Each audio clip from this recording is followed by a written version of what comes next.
Most people can't live without this thing.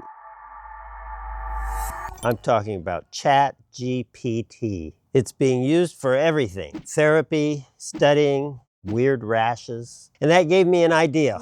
How about if I asked ChatGPT to design my garden? Could AI design something really useful and attractive, or would it come out a mess? Let's find out. I'm John Valentino of John and Bob's Corporation. I'm here at my new house. We have already designed it, but we're going to see what ChatGPT would come up with and then compare it. I'm going to take a picture of this area I'm standing in, kind of an extension of our courtyard, and it's going to be where our lap pool is. And that's really the focal point of this whole side yard. And then we're going to work around it with planting and such. So we want a lap pool here, about 75 feet long, about 8 feet wide. Around the lap pool, we're going to try to screen our neighbors. As you can see, there's an arbor, and the arbor is connected to the house. The house is a Bernard Maybeck replica. So it has this kind of Japanese Swiss influence to it.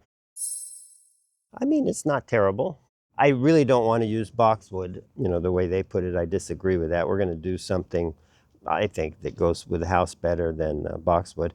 The pool, when you say 75 feet by 8 feet, I mean, you can't go too wrong because that's the only way it'll fit in there. We're going to do a little different style with the pool. We're going to try to make it look almost like a water feature, and it's going to be raised out of the ground.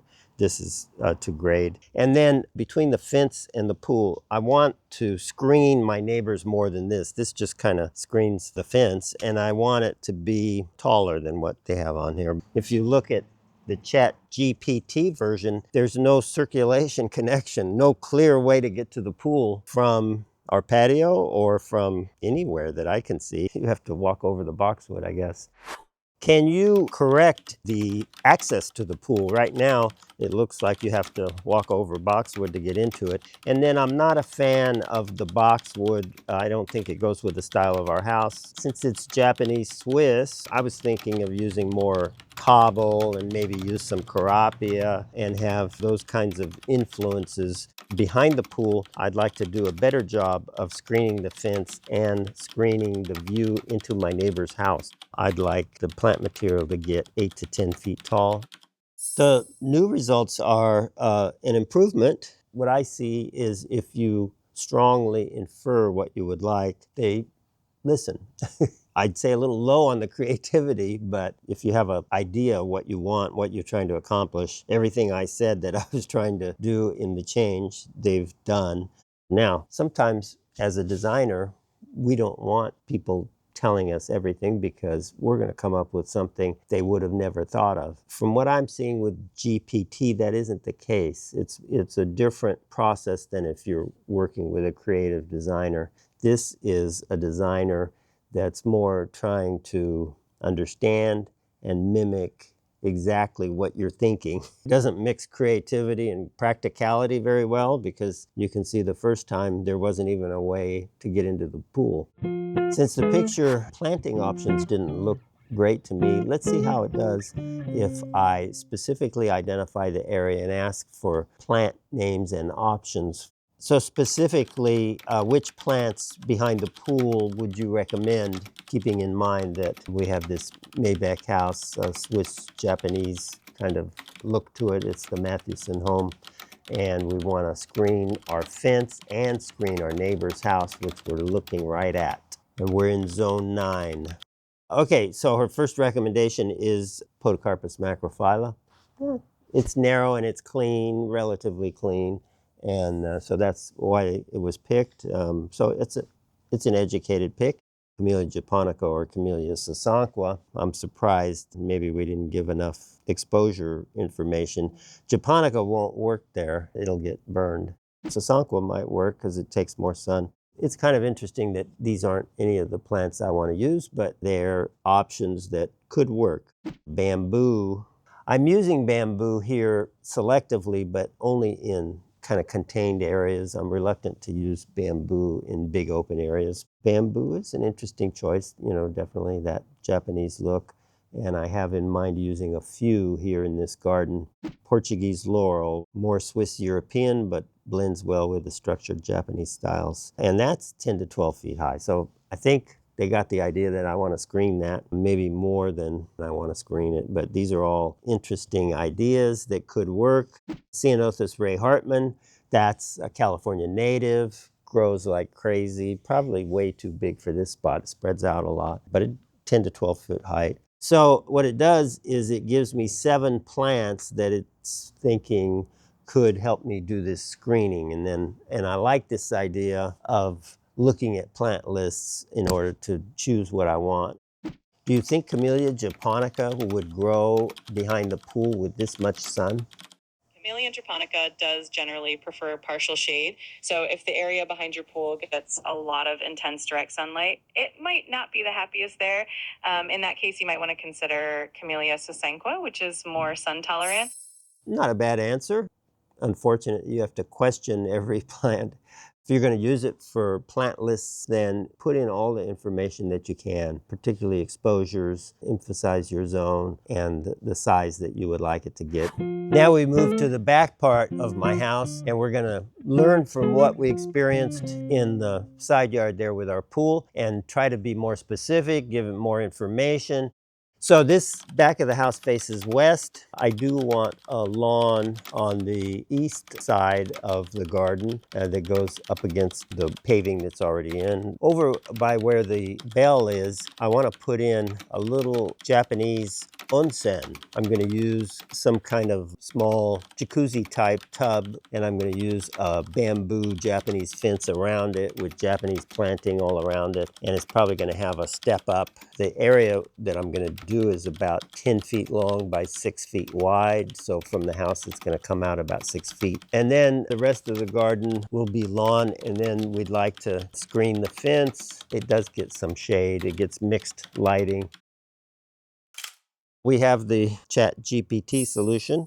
Isn't at all what I had in mind. The onsen is in the wrong spot. Plus, my interpretation of an onsen is we want it to be an intimate space, not a space wide open to the yard. And ChatGPT designed a space here that becomes the focal point of the whole yard. Everywhere you're in the yard, you'll look at it.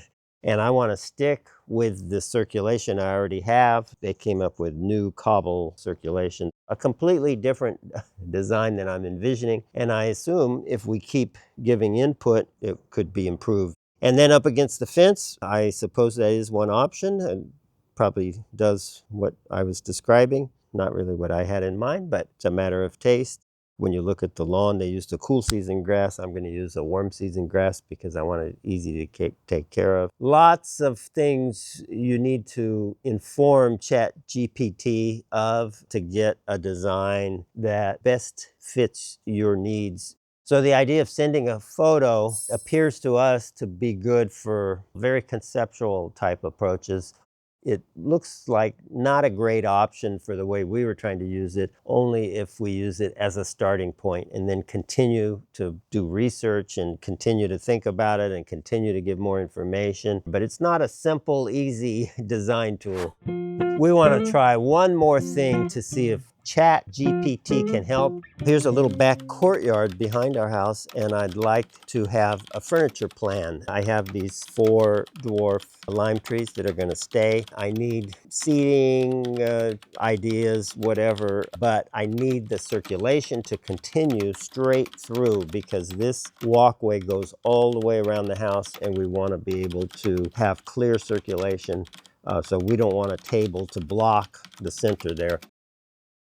So this is a big black mark for ChatGPT. Really seemed to ignore what I said and would make this not usable at all. The circulation is an important part of this, and they have tables and chairs right down the middle. Not a good response and not something I will use. ChatGPT didn't work out the way I expected. Let's break down my final thoughts. Use ChatGPT to get you further along in the process and to help, but it's not a replacement for a skilled and dedicated landscape architect. To me, the solutions were far from acceptable and far from being creative, which is understandable. But what I think it did cause me to recognize, and maybe it would be a good part of going through the process, is it forces you to really focus on some of the important parts of design, which is analyzing the site. The first steps in doing your own design, which is site analysis, bubble diagrams, and really trying to record and recognize everything that's important about the site, the constraints, the opportunities, everything you're trying to accomplish. In working with ChatGPT, it made me realize that you need to be very thorough in that process in order to get close to something that, in my opinion, would be an acceptable final solution. It's not well known, but your design will come out a lot better if you are a subscriber. So if you are interested and like this video, please like it. Have you heard of John and Bob's soil products? I hear they're great. How would you recommend we use them? I have definitely heard of John and Bob soil products. They're known for being pretty effective at enriching soil and promoting healthy plant growth. Usually you can just follow the instructions on their packaging, but generally you mix their products into your soil at the beginning of the planting season, or use that as a top dressing throughout the year to keep your garden happy and healthy. If you have any specific plants in mind, I can give you more tailored advice. Now that was a good answer. All of a sudden, I think a lot more of ChatGPT. If you'd like to see the videos we did previously that walk you through the process of designing your own garden at this house, please click here and you can watch them.